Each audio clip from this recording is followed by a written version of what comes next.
An insect is usually something rather small, is it not? A grasshopper, for example, is an insect. So what would you call it if you saw a grasshopper as large as a dog? As large as a large dog? You could hardly call that an insect, could you? There was an old green grasshopper as large as a large dog sitting directly across the room from James now, and next to the old green grasshopper there was an enormous spider, and next to the spider there was a giant ladybird with 9 black spots on her scarlet shell. Each of these 3 was squatting upon a magnificent chair. On a sofa nearby, reclining comfortably in curled-up positions, there were a centipede and an earthworm. On the floor over in the far corner there was something thick and white that looked as though it might be a silkworm, but it was sleeping soundly and nobody was paying any attention to it.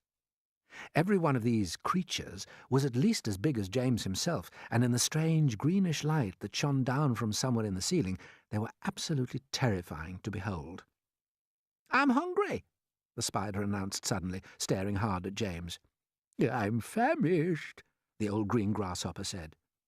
"So am I," the ladybird cried. The centipede sat up a little straighter on the sofa. "Everyone's famished," he said. "We need food." 4 pairs of round, black, glassy eyes were all fixed upon James. The centipede made a wriggling movement with his body as though he were about to glide off the sofa, but he didn't. There was a long pause, and a long silence.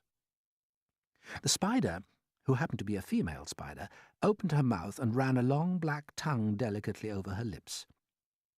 "Are you hungry?" she asked suddenly, leaning forward and addressing herself to James. Poor James was backed up against the far wall, shivering with fright and much too terrified to answer. "What's the matter with you?" the old green grasshopper asked. "You look positively ill." "He looks as though he's going to faint any second," the centipede said. "Oh, my goodness, the poor thing!" the ladybird cried. "I do believe he thinks it's him that we're wanting to eat." There was a roar of laughter from all sides. Oh, dear, they said. "What an awful thought." "You mustn't be frightened," the ladybird said kindly. "We wouldn't dream of hurting you. You're one of us now. Didn't you know that?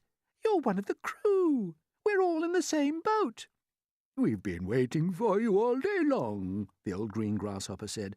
"We thought you were never going to turn up. I'm glad you made it."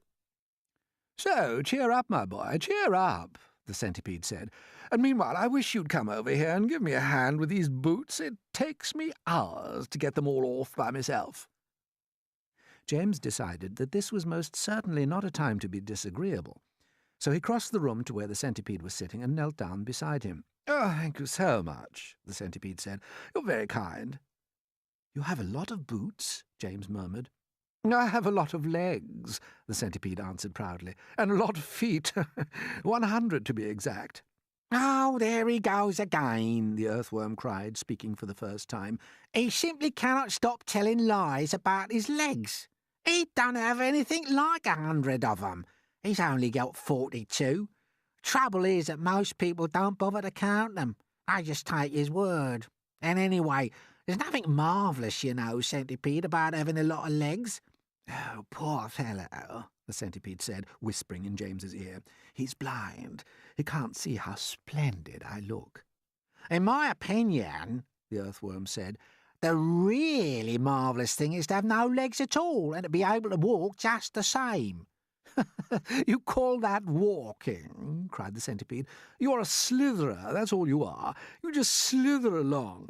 "I glide," said the earthworm primly.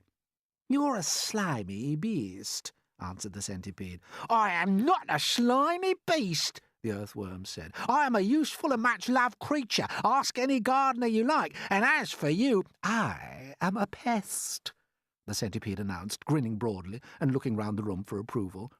"He's so proud of that," the ladybird said, smiling at James, "though for the life of me I cannot understand why." "I am the only pest in this room," cried the centipede, still grinning away, "unless you count old green grasshopper over there. But he's long past it now. He's too old to be a pest any more." The old green grasshopper turned his huge black eyes upon the centipede and gave him a withering look. "Young fellow," he said, speaking in a deep, slow, scornful voice. "I have never been a pest in my life. I am a musician." "Hear, hear," said the ladybird. "James," the centipede said. "Your name is James, isn't it?" "Yes."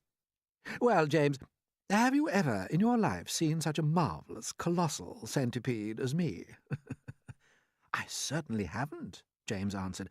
"How on earth did you get to be like that?" "Very peculiar," the centipede said. "Very, very peculiar indeed. Let me tell you what happened. I was messing about in the garden under the old peach tree, and suddenly a funny little green thing came wriggling past my nose. Bright green it was, and extraordinarily beautiful, and it looked like some kind of a tiny stone or crystal." "Oh, but I know what that was!" cried James. "It happened to me, too," said the ladybird. "And me," Miss Spider said. "Suddenly there were little green things everywhere. The soil was full of them.